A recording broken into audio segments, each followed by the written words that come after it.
কি গো গিন্নি, দেখে দেখে কেমন একটা দাও মেরেছি দেখেছ?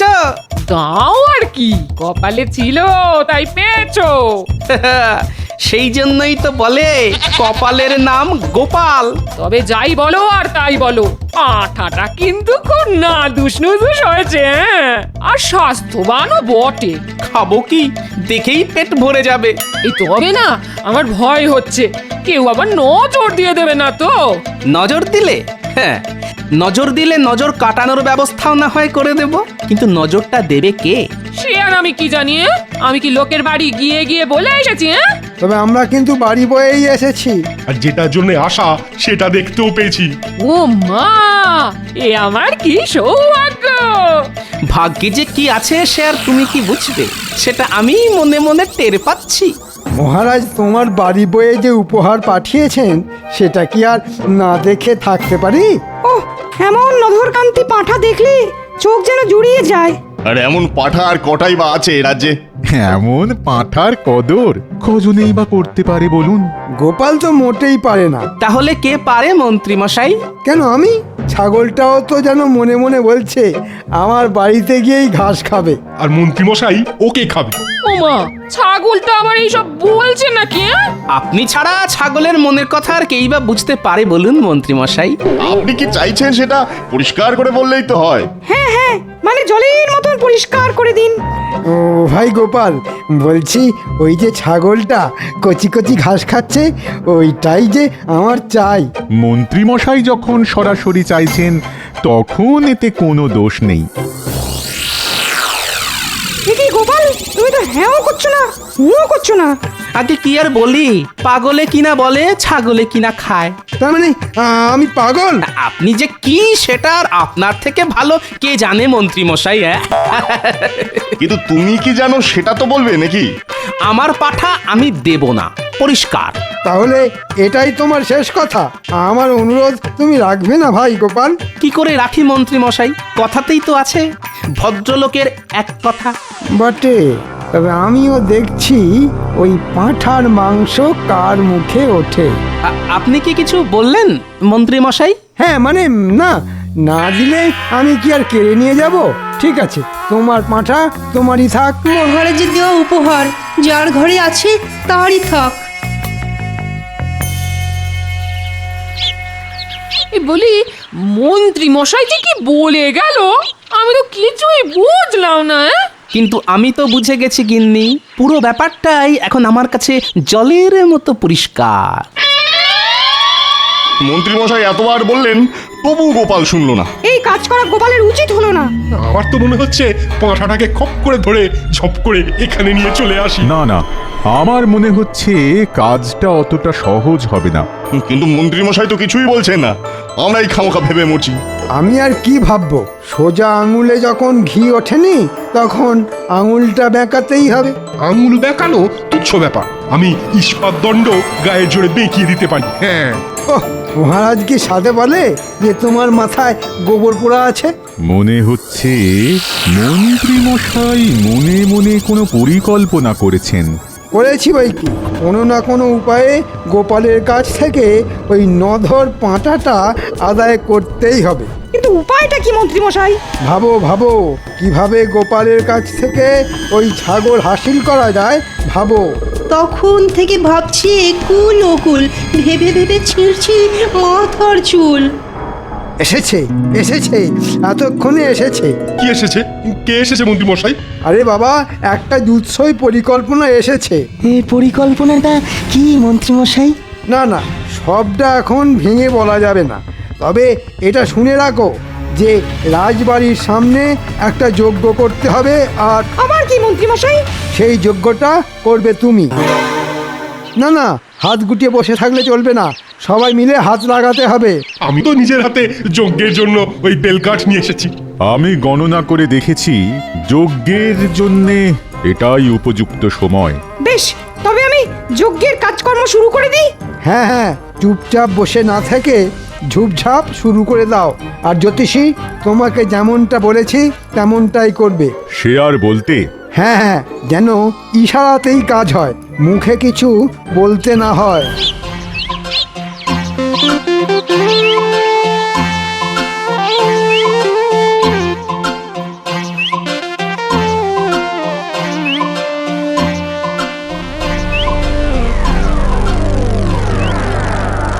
চালাও পণ্ডিত, আরো জোরে চালাও। আর কিছু না হোক, জাঁকজমকটা দেখাতে হবে। পণ্ডিত যা ছড়িয়ে বসেছে তাতে আর কিছু হোক না হোক ওই লোক জানাজানিটা বেশ ভালোই হবে মনে হচ্ছে। লোকজন নয়, শুধু গোপাল জানলেই আমার কাজ হয়ে যাবে। তাহলে ধরে নিন আপনার কাজ হয়ে গেছে। কেন কেন?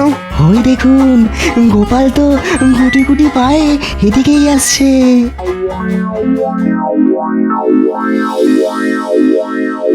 ওরে বাবা, এ আবার কি কারসাজি? রাজা নেই, তবু রাজার রাজসূয় যজ্ঞ হচ্ছে। রাজ্যের কল্যাণের জন্যে, প্রজাদের কল্যাণের জন্যে এটা তো করতেই হবে। তা বেশ, তা বেশ, কিন্তু এদিকে যে দেখছি ঘি তেল মানে জ্বালানি ছাড়াই যজ্ঞ হচ্ছে। আর উপায় কি? রাজবাড়িতে কেউ নেই, তাই ঘিয়ের জোগাড় হয়নি। তবে এ যা হচ্ছে তাও দেখার মতো। তাহলে এটাই না হয় দেখি। দেখো দেখো, এমন যজ্ঞ কি আর রোজ রোজ হয়? অমঙ্গল নেমে আসছে, অমঙ্গল, ঘোর অমঙ্গল। ধ্বংস হয়ে যাবে, সব ধ্বংস হয়ে যাবে। আরে আরে, এর আবার হঠাৎ কি হলো? জ্বালানি ছাড়া যজ্ঞ করার ফল খুব খারাপ হবে। কি আর এমন হবে শুনি? আমি গণনা করে দেখছি, এক্ষুনি দেখছি।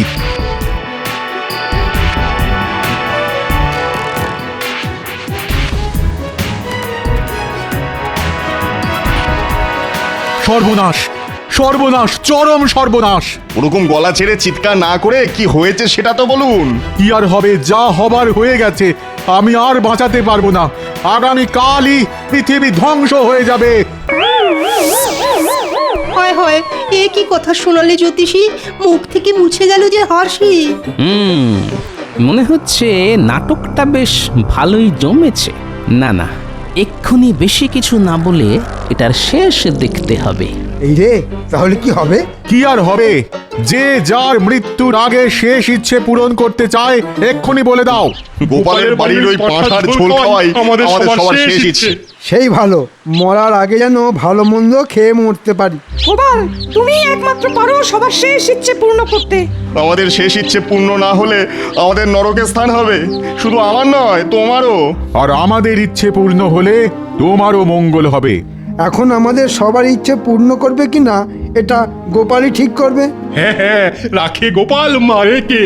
এবার বুঝেছি, তাহলে সবাই মিলে আমার পাঁঠার মাংস খাবে বলে ফন্দি এঁটেছে। কি খালি হাতেই ফিরিয়ে দেবে? না না, সবাই মিলে বললে আমি আর না বলি কি করে? তার মানে তুমি রাজি? হ্যাঁ হ্যাঁ হ্যাঁ, যেমনটা চাইছেন তেমনটাই হবে। আপনারা সকলে আজ রাতে আমার বাড়িতে নৈশ ভোজন করবেন। উমা, গোপালের মন যেন 7 রাজার ধন। বাঁচালে গোপাল। যাক, মরার আগে এবার তাহলে রাজকীয় খাওয়াটা তো হবে। হবে, তবে আমারও যে একটা ছোট্ট শর্ত আছে। শুভ কাজে আবার শর্ত কিসের? না না, তেমন কিছু নয়। আপনারা রাজসভাসদ, রাজকীয় খাবার খাবেন, তাই আপনারা শুধু রাজকীয় বস্ত্র আর অলংকার পরেই যাবেন। ওহ, এই কথা? কি আর এমন কি, আমরা সবাই রাজি। জয় গোপালের জয়। জয় গোপালের জয়। এবার বুঝবে গোপাল কার পাঁঠা আর কে কে খায়। আমিও দেখছি আমার পাঁঠা খেয়ে কার হজম হয়। কই গো গিন্নি, গেলে কোথায়? আরে ডেকে ডেকে যে তোমার সাড়াই পাওয়া যায় না গো। এই বলি, হলোটা কি? আজ তোমাকে তোমার হাতের জাদু দেখাতে হবে। উমা, সে আবার কি কথা? না না না না, ওই সব জাদুটা তো আমার দ্বারা হবে না। হওয়াতে যে তোমাকে হবেই গিন্নি। আর না হলে কি হবে শুনি? না হলে আর কি, 5 জনের সামনে আমার মাথা কাটা যাবে। এই দেখো, ওরকম ঘুরিয়ে ফিরিয়ে না বলে কাজের কথাটা স্পষ্ট করে বলো দেখি। আরে সেটাই তো বলছি, আজ রাজসভাসদেরা আমাদের বাড়িতে নৈশ ভোজন করবেন। নৈশ ভোজ? এই মানে রাতের খাবার? তা কি আনন্দে খাবে শুনি? আনন্দে নয় গিন্নি, বরং বলো দুঃখে। এই মরেছে, দুঃখ আবার কিসের? দূর দূর দূর, আমার আবার সব কেমন গুলিয়ে গেল। হ্যাঁ, আগামীকাল নাকি পৃথিবী ধ্বংস হবে, আর আজকে তাই আমাকে সবার শেষ ইচ্ছে পূর্ণ করতে হবে। এবার বুঝলে গিন্নি? ও, সবার শেষ ইচ্ছে বুঝি তোমার এই পাঁঠার মাংস খাওয়া? এই না হলে তুমি আমার গিন্নি? একেবারে ঠিক ধরেছো। সবাই যখন খেতে চাইছে তখন আর মায়া বাড়িয়ে কি হবে? আমি না হয় ভালো করেই মাংস রেঁধে খাবো। হ্যাঁ হ্যাঁ, তুমি তোমার কাজ করবে আর আমিও ঠিক সময়ে আমার কাজ করে ফেলবো। সে আবার কি কাজ গো? সেটা যথাসময়েই দেখতে পাবে। এখন চটপট রান্না করে ফেলো, অতিথিরা এলো বললে।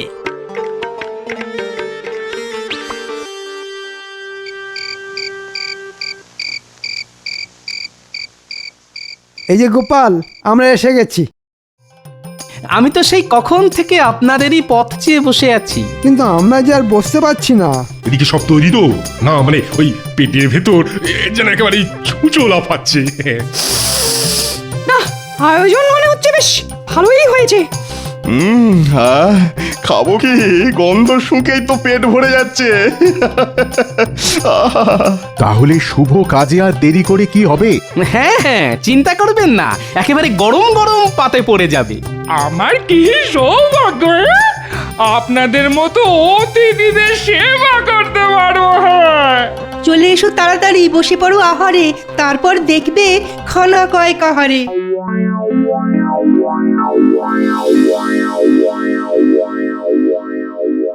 ওহ, পাঁঠার মাংসটা চমৎকার হয়েছে। মাংস তো নয়, যেন অমৃত। হাড় শুদ্ধ চিবিয়ে একেবারে হজম করে ফেলবো। খান খান, পেট ভরে মন ভরে খান। উরি বাবা, এরপর আরো খেলে বেরিয়ে যাবে প্রাণ।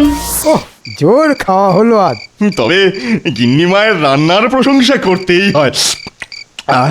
এমন খাওয়া খেয়ে মরেও আনন্দ, হ্যাঁ কি বলেন? গোপালের পাঁঠার ঘাড় মটকেছে আর আমাদের ইচ্ছে পূর্ণ হয়েছে। তাহলে এবার আমরা আসি গোপাল। কিন্তু আমার ইচ্ছে যে পূর্ণ হলো না। তোমার আবার কি ইচ্ছে গোপাল? না না, তেমন কিছু নয়। তবে আজ রাতটা যদি আপনারা আমার বাড়িতেই থাকতেন, তাহলে আরেকটু অতিথি সেবা করার সুযোগ পেতাম। এ তো অতি উত্তম প্রস্তাব। মা, খাওয়ার পরে আবার শোয়া যা। খেয়ে দে এমনি শরীর চলছে না, এটাই ভালো হলো। বেশ, তবে তোমার এই ইচ্ছেটাও পূর্ণ হোক। মনে হচ্ছে গোপালের মাথাটা বেশ ভালো মতনই চিবিয়েছি। স্বাদের পাঁঠা চলে গেলে এমন দশাই হয়। আসুন আসুন, আপনাদের জন্য আমি শয়নের ব্যবস্থা করেছি। এসে অলংকার আর পোশাক খুলে শুয়ে পড়ুন।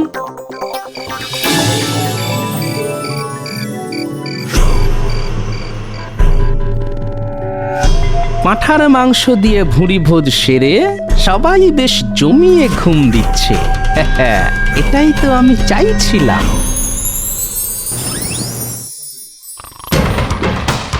যেমনটা ভেবেছিলাম তেমনই হয়েছে। অলংকার পাশেই খুলে রেখেছে, আর ঘুমানোর সময় রাজকীয় পোশাক ঘরের দড়িতে মেলে রেখেছে। না, সবাই দেখছি গাঢ় ঘুম দিচ্ছে, তাই কাজের কাজটা এখনই করে ফেলতে হবে।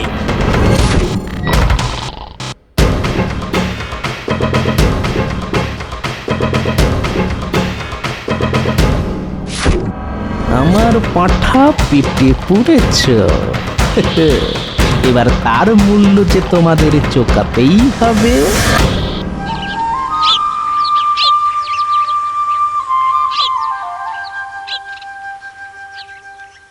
আরে আরে, ব্যাপার কি? পোশাকগুলো সব গেল কোথায়? শেষে কিনা কপালে এই ছিল।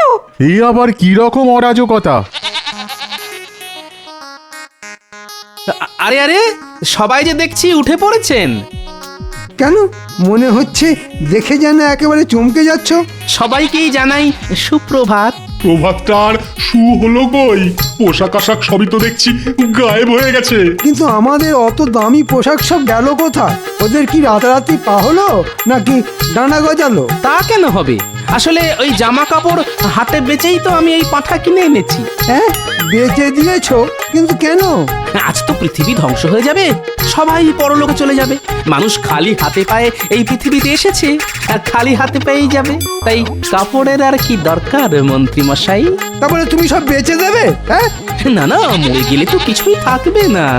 আপনারা আমার পুরস্কারের প্রাপ্য পাঁঠা হজম করেছেন, আমি তো আর রসনা তৃপ্তি পূরণ না করে থাকতে পারি না। তাই আমিও এটা নিয়ে এলাম। একটা পাঁঠা গেল, তার বদলে আবার একটা চলে এলো। আপনার চাল অনেক আগেই ধরে ফেলেছে গোপাল। তাই তো দেখছি। এই বেশ ভালো হলো। কাল ব্যাপার কি মহারাজ, আজ যেন আপনাকে একটু বেশি চিন্তিত দেখাচ্ছে। বেশ কয়েকদিন ধরে ভাবছি এই রাজ্যপাট সামলে একটু তীর্থযাত্রা করতে যাব, কিন্তু ওই যাব করে আর যাওয়াই হয় না। না না মহারাজ, মন যখন চাইছে তখন না হয় মহারানীকে সঙ্গে নিয়ে আপনি বেরিয়ে পড়ুন তীর্থযাত্রা করতে। ঠিক বলেছ মন্ত্রী, এবার যেন মনটা বড্ড টানাটানি করছে। জেগে জেগে শুয়ে শুয়ে সব সময় আমার মনে শুধু এখন ওই একটাই চিন্তা। কি চিন্তা মহারাজ? আমি তো কিছুই বুঝতে পারছি না। তোমাকে বোঝাতে কি এবার ঝুড়ি আর কোদাল নিয়ে আসবো আমি? আরে বাবা, মহারাজের মনে এখন শুধু তীর্থযাত্রার চিন্তা। এ তো অতি উত্তম চিন্তা মহারাজ, আপনি তীর্থযাত্রার জন্য প্রস্তুত হন। যাবো তো বটে, কিন্তু এদিকে যে এই রাজ্যপাট। সভায় আসতে না আসতেই যে যাওয়ার গল্প শুনছি, তা কোথায় যাবেন মহারাজ? আমি জানি আমি এবার সব বুঝে গেছি। ইয়ে না মানে মহারাজ তীর্থযাত্রায় যাবেন। আমি ঠিক বলেছি তো মহারাজ? বলছো মানে বলে একেবারে রাজ্য জয় করে নিয়েছো? তবে আমি বলছিলাম কি, আর 7-5 না ভেবে আপনি বরং তীর্থযাত্রায় বেরিয়ে পড়ুন। তারপরেই চাষি গেল ঘর আর লাঙল তুলে ধর। তুমি আবার কি বিড়বিড় করছো গোপাল? তোমার আবার কি হলো? ইয়ে না মানে বলছিলাম যে কি আর হবে, হ্যাঁ মহারাজ না থাকলে রাজকার্য সব শিখেই উঠবে। সেসব নিয়ে তোমায় ভাবতে হবে না, তুমি নিজের চরকায় তেল দাও। মহারাজ না থাকলে কি হবে? আমি তো আছি, আমি সব দায়িত্ব সামলে নেব। জানি তো। সেই সুযোগে আপনি করবেন সবার ঘটি বাটি চাটি। না না, ঘটি বাটি নয়, তীর্থযাত্রায় গেলে আমি ওই একেবারে ঝাড়া হাত পা হয়েই যাব। তবে মহারাজ, আমি বলছিলাম কি, তীর্থযাত্রার জন্যে কালই একটা ভালো তিথি আছে। যদি যেতেই হয় তবে আর দেরি করবেন না মহারাজ। বেশ, তবে কালই আমি তীর্থযাত্রায় বের হব।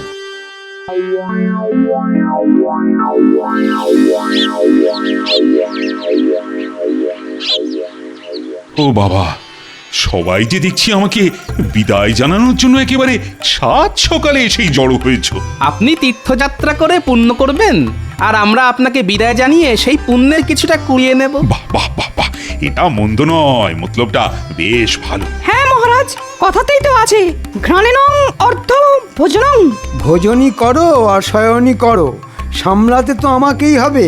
যে খায় ননি তাকে যোগায় চিন্তামণি। তাই আমাদের কথা অতটা না ভাবলেও হবে মন্ত্রী মশাই। মন্ত্রী দেখছি এখন থেকেই বেশ চাপ নিয়ে ফেলেছে। আমার ওপর দায়িত্ব দিয়ে আপনি নিশ্চিন্তে তীর্থযাত্রা করে আসুন মহারাজ, আমি এদিকে সব সামলে নেব। আর মন্ত্রী মশাইকে না হয় আমি সামলাবো। উনি যদি ডালে ডালে যান, আমি তাহলে পাতায় পাতায় যাব। হ্যাঁ, সেই বরং ভালো। তোমরা যে যেদিকে পারো যাও, একদিন তোমাদের কাউকেই আর কোনো দায়িত্ব কাঁধে তুলে নিতে হবে না। সে আবার কি মহারাজ? আমাদের কি কাজকর্ম নেই? ভেবেও দেখলাম তোমাদেরও না মাঝে মাঝে ছুটি দেওয়া দরকার। এটা আপনি একেবারে আমার মনের কথা বলেছেন মহারাজ। জানি তো, আর তাই আমি যখন তীর্থযাত্রায় থাকবো তখন রাজসভাতে সবার বেশ অনেক দিন ছুটি থাকবে। সে আবার কি, ভাবলাম কয়েকদিন দিব্যি রাজ্য শাসন করব, তা নয় একেবারে ছুটি। ছুটি ছুটি ছুটি, খাবো গরম গরম রুটি, গরমকালে পটল ঝিঙে, শীতে মটরশুঁটি। হ্যাঁ হ্যাঁ, এই কদিন তোমাদের সবার কাজের ছুটি। যে যার মতো খাও দাও, আমোদ প্রমোদ করো। আরে এ তো মেঘ না চাইতেই জল মহারাজ। অসময় এমন ছুটি দিয়ে আপনি তো একবারে চমকে দিয়েছেন। চিন্তা নেই পণ্ডিত, চিন্তা নেই, চমকের আরো বাকি আছে। তার মানে চমকের ওপর চমক। মনে হচ্ছে মহারাজ মনে মনে বেশ ভালোই ফন্দি ফিকির করেছে। এখন যাওয়ার আগে আমি রাজসভাসদদের মধ্যে বাছাই করা দুজনকে তাদের রসনা তৃপ্তির জন্য দুটো উপহার দিতে চাই। বাছাই করা, তার মানে সবই ভাগ্যের ব্যাপার। সেই দুজন ভাগ্যবান কে মহারাজ? আর যেই হোক তুমি নও। ও, খাবার কথা শুনেই জিভ একেবারে লগলগ করে উঠল। সময় পেলে আমি অবশ্য গণনা করে বলে দিতে পারি। গণনা করতে হবে না, কারা উপহার পাবে সেটা আমি একটা ওই ভাগ্য নির্ধারণ পরীক্ষার মধ্যে দিয়েই ঠিক করব। কিন্তু উপহার দুটি কি মহারাজ? উপহার দুটোর মধ্যে একটা গাছে পাওয়া যায়, আরেকটা মাঠে পাওয়া যায়। তাহলে শুরু করুন মহারাজ, আপনার ভাগ্য নির্ধারণ খেলা। এই ঝোলার মধ্যে 8টা চিরকুট আছে। তার মধ্যে দুটোতে লেখা আছে সেই উপহার। এবার সবাই এসে একটা করে চিরকুট তুলে ফেলো।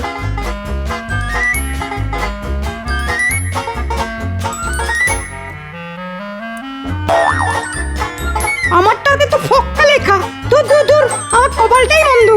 আমারটা তো তাই, দুধ চাই। দেখি আমারটাই কি পড়েছে। ও বাবা, এটাও তো ফক্কা। না না, আমারটাই যেন অন্য কি লেখা আছে। ওরে বাবা, এ আবার কি? গাছ পাঁঠা। এবার আমার পালা, দেখি। আরে সাবাস! আর আমার ভাগ্যে পড়েছে শুধু পাঁঠা। এবার বুঝলে তো, একটা হলো পাঁঠা ছাগল যেটা মাঠে পাওয়া যায়, আরেকটা হলো গাছ পাঠা মানে এঁচোড় যেটা গাছে পাওয়া যায়। দূর দূর, আমার কপালটাই দেখছি খারাপ। যা লাভ হবার সে তো গোপালেরই হলো। এখন যাও, উপহার যথা সময়ে তোমাদের বাড়িতে পৌঁছে যাবে। তাহলে আমি চললাম তীর্থযাত্রা করতে।